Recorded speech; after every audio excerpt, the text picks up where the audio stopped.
Bonjour à tous et bienvenue dans l'épisode 23 de The Wrestling Rankings. Nous allons ensemble débuter une nouvelle année de review à la WWF avec l'année 1997. Alors, en guise d'introduction, on va parler un petit peu de l'état de la WWF en 1997. Alors, il y a un an, en 96, la WWF était quand même la plus grosse force du monde du catch. Même si la WCW avait commencé à faire un petit peu de l'ombre avec l'arrivée de Nitro, avec le fait que Eric Bischoff avait décidé de balancer les résultats de Monday Night Raw en direct lorsque Raw était enregistré. Elle n'arrivait toujours pas, la WCW, à prendre les devants. Et Raw était toujours le show le plus regardé et les pay-per-view WWF restaient bien que très peu achetés. Les buy rates, ce n'était pas énorme, mais ils étaient supérieurs à ceux de la WCW. Tout a changé en 1996 puisque d'abord la WCW a récupéré plusieurs gros talents de la WWF, Big Daddy Cool Diesel, Razor Ramon, qui étaient tous les deux des main eventers de pay-per-view, qui avaient main eventé des pay-per-view. Scott Hall, il était 4 fois champion intercontinental. Big Daddy Cool Diesel, il avait été l'un des plus longs champions de la WWF dans les années récentes. Voilà, leur départ à la WCW a fait mal à la WWF, ainsi que les départs ensuite de mecs populaires comme The 1-2-3 Kid, X-Pac, qui est devenu Six à la WCW. Tout ça cumulé au heel turn de Hulk Hogan qui a créé la NWO, a fait en sorte que la WCW est passée devant. Et donc la WWF en 97 débute l'année avec des difficultés. Raw n'est plus le show le plus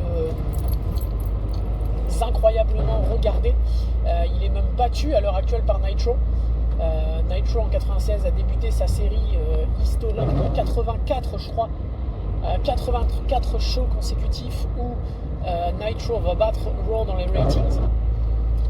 Les pay-per-view WCW sont très achetés par rapport aux pay-per-view WWF, et ce même si les main eventers sont quasiment toujours les mêmes, à savoir Hulk Hogan, Roddy Piper, la NWO. Et donc la WWF débute l'année 97 un peu dans un état d'urgence.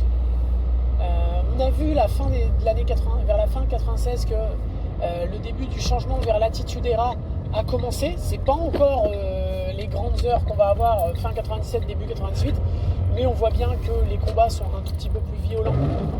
Il y a beaucoup plus de liberté dans les combats. On voit que l'attitude des catcheurs est un peu plus libre. Je pense à Stone Cold Steve Austin qui n'hésite pas à faire des doigts d'honneur et à insulter ses collègues. Je pense à Shawn Michaels qui est plus vraiment un Mr. Nice Guy, qui est plutôt maintenant devenu qui reste un babyface, mais un babyface qui refuse de se laisser marcher sur les pieds. Je pense à Bret Hart qui a adopté une attitude beaucoup plus rebelle. Et donc c'est là où débute la WWF en 97 avec le Tour des Champions, donc toujours 3 titres à la WWF. Le titre de champion du monde qui au moment du Royal Rumble est détenu par Psycho Sid, le titre intercontinental qui est détenu par Hunter Stemsley, et les titres par équipe qui sont détenus par Owen Hart et le British Bulldog Davey Boy Smith. La carte de ce Royal Rumble, alors j'avais aussi autre chose à signaler en 97, j'avais pas parlé de ça lors de la dernière review de Inner House 12, mais on avait déjà vu 2 catcheurs de cette fédération faire leur début. En 97, la WWF va démarrer un partenariat avec la fédération mexicaine de lucha libre, la AAA. Alors évidemment, quand vous écoutez ça en 2025, vous vous dites 30 ans plus tard, c'est encore le cas? Non. La WWF à l'époque avait débuté un partenariat avec la fédération AAA. Pour contrer le fait que la WCW avait pas mal de luchadors à l'époque. La division Cruiserweight de la WCW est probablement l'une des meilleures divisions de Cruiserweight qui a jamais été vue dans le monde du catch, avant l'arrivée de la X-Division à la TNA en 2002. Mais la X-Division n'est pas vraiment une division Cruiserweight puisqu'il n'y a pas de weight limit. Il n'y aura pas de poids limite. Il y aura même, regarde, avec quelqu'un comme Samoa Joe, par exemple, n'aurait jamais pu être champion de la X Division ou champion Cruiserweight puisque son poids dépassait. Et donc la WWF a décidé de s'allier à la AAA pour créer une division un peu Cruiserweight, Light Heavyweight. Ça va pas durer très longtemps, mais on va avoir des apparitions régulières au cours des prochains mois dans la fédération. Donc la carte de ce Royal Rumble 97, Hunter Stemsley Goldust pour le titre intercontinental, Vader contre l'Undertaker, Farouk contre Ahmed Johnson, un six-man tag team match de la AAA. Alors jeu de tête, là c'est Hector Garza, Kanek et Perro Aguayo contre Fuerza Guerrera, Heavy Metal et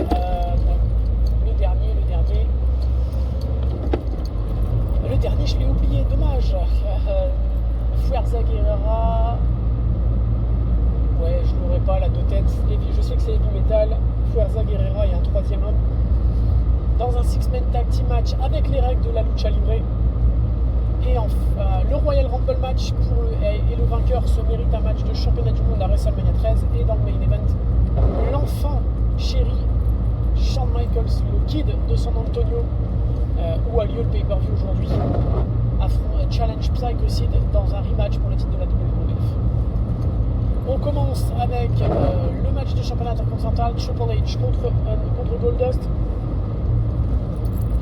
La rivalité entre les deux hommes, elle a commencé le mois dernier à In Your House lors du pre-show. Apparemment, Hunter Stemsley aurait discuté avec Marlena. Il lui a apparemment dit des choses qui n'étaient pas très plaisantes puisque Goldust a mal pris les choses. Et plus tard dans le pay-per-view, alors que Hunter Stemsley défendait le titre intercontinental contre Marc Mero, Goldust est intervenu et a attaqué les deux hommes, permettant à Marc Mero de remporter le combat par décompte à l'extérieur du ring, mais coûtant la ceinture à Mero puisque Hunter Stemsley avait conservé le titre. Et après le combat, Goldust avait de nouveau attaqué Hunter Stemsley, ce qui nous amène à ce match de championnat intercontinental aujourd'hui au Royal Rumble. Et la petite surprise d'avant-match, c'est que Hunter Stemsley, qui d'habitude est accompagné par une femme qui lui sert un petit peu de valet, est ce coup-ci accompagné d'un garde du corps, Curtis Hughes, connu sous le nom de Mr. Hughes au début des années 90 à la WWF et Big Cat Hughes à la WCW au tout début des années 90. Le combat est plutôt sympa, les deux hommes sont de bons catcheurs tous les deux, hein. C'est un bon combat de mid-card pour le titre intercontinental. La finalité, c'est la victoire d'Hunter Stemsley grâce à une distraction de Curtis Hughes qui va permettre à Hemsley de porter le pedigree à Goldust et de conserver son titre intercontinental. On continue avec le match Ahmed Johnson-Farouk. Alors la rivalité entre les deux hommes, elle dure depuis très longtemps, on sait. Farouk, à ses débuts à la WWF en août 96, avait attaqué Ahmed Johnson et lui avait porté des coups au rein, ce qui avait créé une grave blessure au rein d'Ahmed Johnson avec une rupture et une hémorragie interne. Johnson avait été hors d'action pendant 4 mois et avait dû abandonner son titre intercontinental. Les deux hommes s'étaient insultés par médias interposés. Au dernier In Your House, Ahmed Johnson avait attaqué la Nation of Domination avec un 2x4. Pour ceux qui ne savent pas ce que c'est un 2x4, Axe Jim Duggan, vous aurez compris facilement. C'est un bout de bois de 2x4. Et donc c'est l'arme favorite d'Ahmed Johnson en ce moment, qui était anciennement l'arme favorite d'Axe Jim Duggan. Et donc on a ce combat au Royal Rumble. Farouk qui vient accompagné par la Nation of Domination. Alors la Nation of Domination à l'époque sont dedans Crush, Farouk et une bande de tarés, une bande d'une dizaine de gars, dont les anciens rappeurs et catcheurs de Memphis, de l'USWA, Wolfie D et JC13. Je crois que leur nom c'est PG13 d'ailleurs, à la USWA. Bon.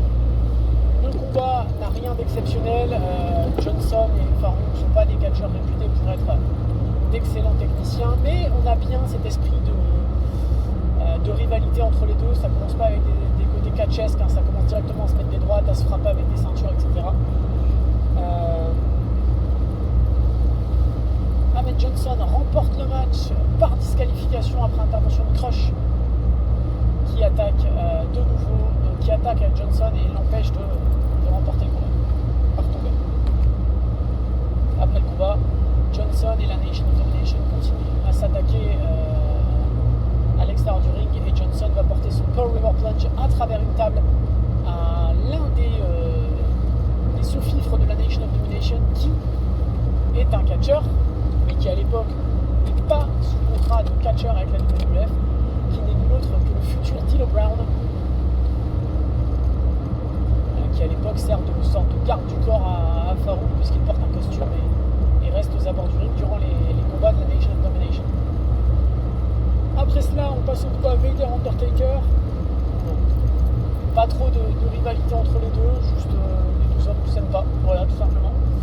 Le combat est sympa, rien d'exceptionnel là non plus. Vader est un bon combattant, mais là on sent que les deux hommes, ni l'Undertaker, ni Vader, ont mis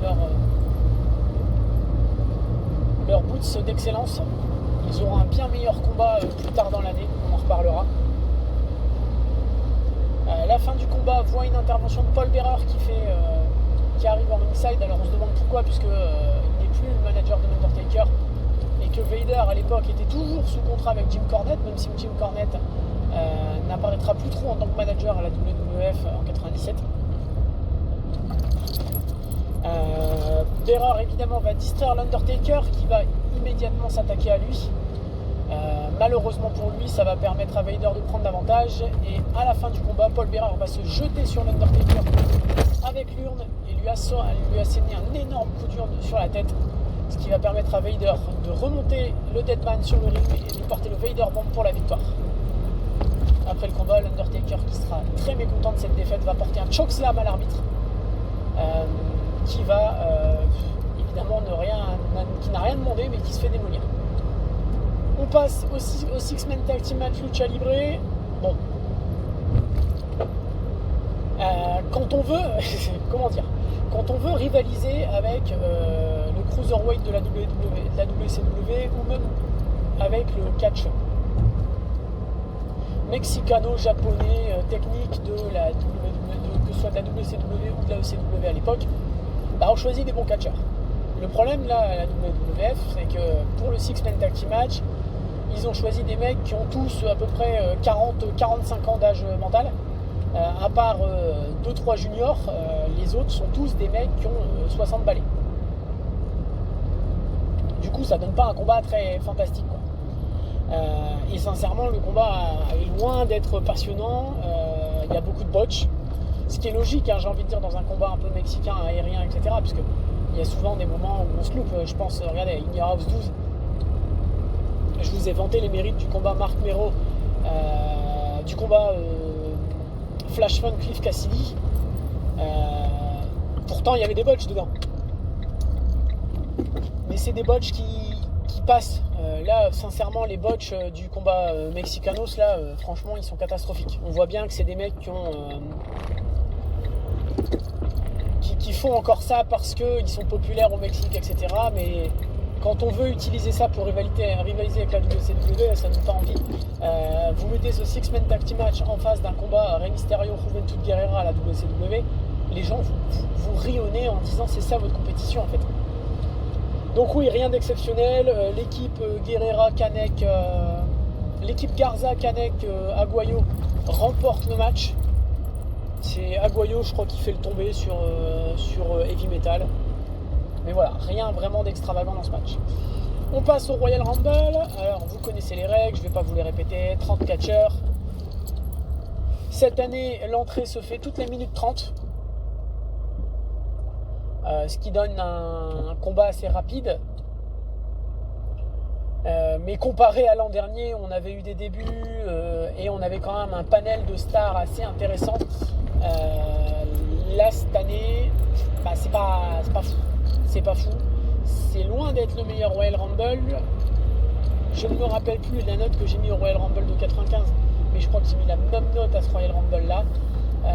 Pour plusieurs raisons. La première, c'est que il y a des Mexicains qui n'ont rien à faire là, personne ne les connaît, personne n'en a rien à faire en toute honnêteté. Voilà. 2, Mil Mascaras. Alors Mil Mascaras, si vous ne le connaissez pas, c'est une légende du catch mexicain, il s'appelle Mil Mascaras, ça veut dire 1000 masques. Grosso modo, c'est une légende au Mexique à l'époque. Mais il est relativement connu aussi en backstage pour être une légende de « je fais pas de job ». Et en plus de pas faire de job, je rends mes adversaires totalement ridicules. Mick Foley en parle très bien dans son livre Have a Nice Day, son premier livre. Il raconte un combat qu'il avait eu contre Mil Mascaras à Clash of Champions. C'est ça, c'était Clash of Champions. Ouais, c'est ça. À Clash of the Champions en 90, où non seulement il savait très bien qu'il n'allait pas remporter le match contre Mil Mascaras, mais en plus de ça, Mil Mascaras avait eu un comportement catastrophique. Il était arrivé une demi-heure avant le combat à l'arène, simplement parce qu'il avait décidé que ça ne servait à rien pour lui d'être présent plus rapidement. Mick Foley lui porte un backbreaker au lieu de se à l'extérieur du ring. Il descend ses mains, il pose ses mains pour se coucher comme un... vraiment, ça avait été catastrophique. Et ça se voit parce que dans le Royal Rumble, il se prend des coups par différents catcheurs, mais il ne vend aucun coup. Et surtout, il est éliminé par personne. Et c'est un Royal Rumble.